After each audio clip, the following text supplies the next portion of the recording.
I'm at the Kilrush Marina and in the modernised boatyard where there are large units repairing and maintaining all sorts of different craft, up to 40 tonnes in weight. There are companies who carry out repairs and maintenance to marine diesels and all the electronic and electrical equipment which is found on boats these days. But also in one of the large units is a master boat builder, Stephen Morris, originally from New Zealand. I left school at 15 and I served a 10,000-hour apprenticeship with a boat builder, a sort of family boat building business on the outskirts of Auckland in New Zealand. So finished my apprenticeship when I was 21 and left New Zealand 3 or 4 months after finishing my apprenticeship. When I came to Ireland, I was hitchhiking. One of the very first lifts I got was with a Donegal fisherman. So I had no particular plans of what I was going to do for the coming winter, so he offered me work. So I ended up rigging nets with him for the winter, and then in the spring we went cod fishing. And late in the spring we actually travelled from Donegal down to West Clare here, fishing, following fish. And he ended up staying, moving his family down here.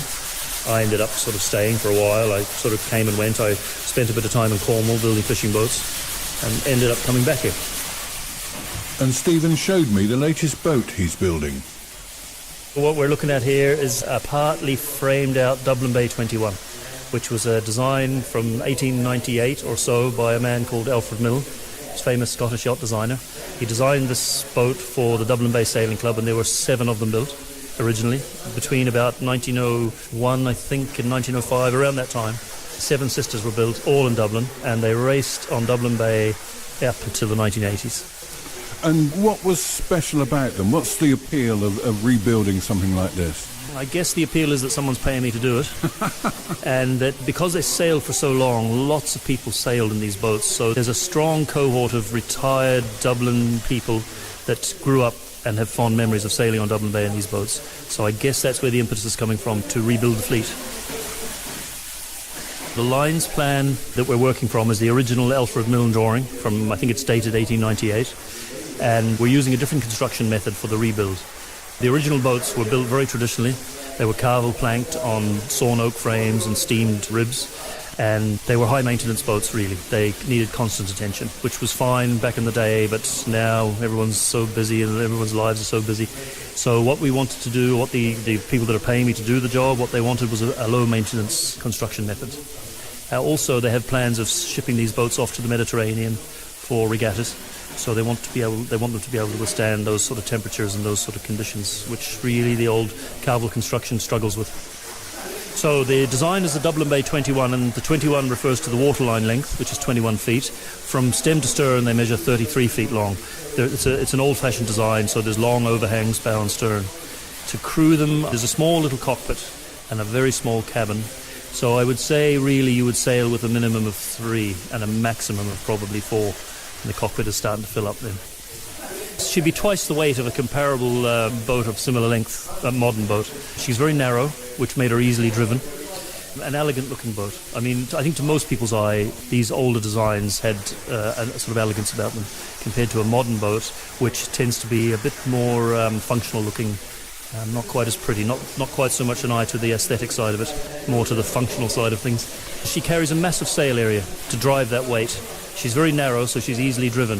I think where the modern boats probably win out is that they have a very efficient rig. The rig in these boats, not to get too technical, was a gaff rig, which became more or less, we could say, obsolete in about the early 1900s. And the big change was to Bermudan rig, which is the sail plan that most people will be familiar with. That's the tall, triangular-shaped sails, which is a more efficient windward rig. So that where a modern yacht would have an advantage over this design is sailing to windward. The gaff rig is not quite so efficient. And what timbers are these? Okay, so the centre line, the backbone there, if you like, is Iroko, which is a West African hardwood. And the frames that we're looking at, the mahogany there, that's African mahogany also. The planking will be yellow cedar, which is coming in from Northwest America. So they're the 3 main timbers, Iroko, African mahogany, and yellow cedar. Because we're gluing the timber with a very high grade of synthetic glue, we want to keep the timber as dry as possible, so we're trying to avoid the steaming whenever we can. So it's all laminating. Once you have the laminate at the correct size, it's pretty straightforward, really, just to make sure to put the hardener in the glue. So I've been talking to the owners for over a year now, but work really started when I began lofting, which was the business of scaling up the drawings, the Alfred Milne's line plan, full size, which is what we're looking at there on the floor. So that began in July. The first timber arrived in September, and we started laminating timber in September. And when will it be finished? Well, the target date to have her launched is next June.